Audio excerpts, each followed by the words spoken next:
So you told me that the 1.0 version of you was in a hurry, was a little bit impatient, Yes, that's wanting right. to change, Yeah. and then came the training in Singapore, and then came the 2.0 version. So walk me through the more polished version of yourself. Yeah, what has changed? How will you tackle things differently? I'm a lot more aware of how I'm acting, and I'm a lot more mindful. I'm a lot more mindful of how people are feeling around me, because at the end of the day, whatever you're trying to do, you'll be dealing with a person. Right. And no matter what people say or what books say, a person has feelings. Always. It's always personal. It's never just business.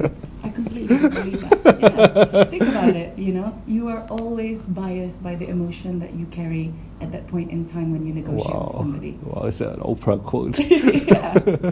So I realized that at the end of the day, these are people. And, let's say you negotiate with somebody, and it's the first time you meet them in a meeting room. You're not going to get what you want immediately. What the most important thing that you need to do is to develop that relationship after. So, right, to gain the trust? Yes, to gain the trust, to build that relationship.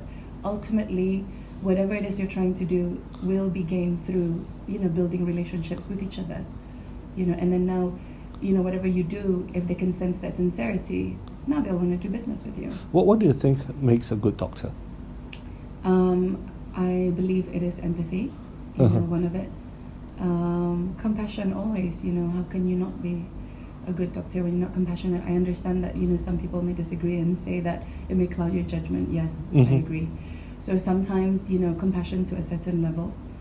And as what I learned from the book in Linchpin, in Linchpin what I learned was this term called prajna, which means seeing things it really is, not through your emotion, but factually, kind of taking yourself out of the equation and seeing it from the outside. What is this situation about really? That. So being extremely objective. Yeah, objective at the same time as having an element of compassion. It's not easy because you have to balance these things. And at the end of the day, whatever happens to a patient can still affect you, of course. But you have to learn how to be emotionally resilient then. So emotional resilience is super important. I remember we had this conversation about your very difficult patient in Brunei that actually affects your emotion. Yeah, absolutely. So having those knowledge doesn't immune you from feeling things. Not at all.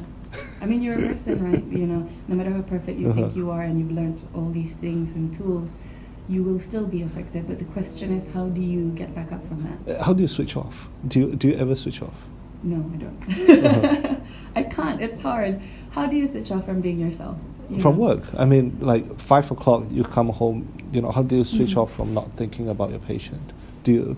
Is there a formula for it, or does it come with experience? I think it comes with experience. Does it make you less compassionate?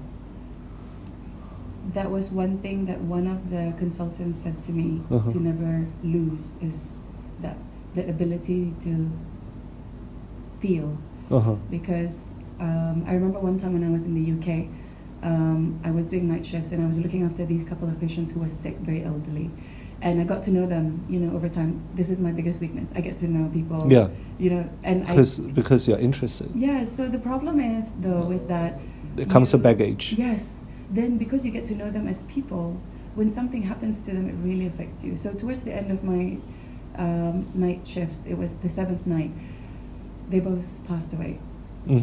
And that morning when I had to pass it over to the next team, imagine this is a huge team of medical doctors in the UK. I just started breaking down. I cried. I couldn't even say it. So that would, in many cases, hinder your progress as a medical professional. People would view you as weak, but at the same time, you're human. Exactly, you're human. Right. And sometimes I felt, that's so unfair. Why can't we feel, Doctors are people too. So then, what was great was the consultant who was on that morning said, okay, come on, let's bring you to the relative room. Usually relatives room are for relatives, right? Who are mourning, but this is me who's mourning, a doctor. And then he said, you know what? I'm so happy you cried. Oh. He said, don't be a bloop, like me. Uh-huh. I can't say the word. Right. Because he said, keep that. Uh-huh. That's beautiful. He said, I want you to be that doctor. Uh-huh. Don't be like me. I don't want you to ever be jaded. He Wow. said that, what's it called? That ability to feel the Mhm. compassion will make you a great doctor. So Mhm. that I remembered. Wow. Yeah. What's his name? I forgot his name. Right. I think it's Dr. Andrews. I forgot his name, but I still remember what he looks like. And I remember that moment, and it just stuck with me. And I thought, no, this is not a weakness.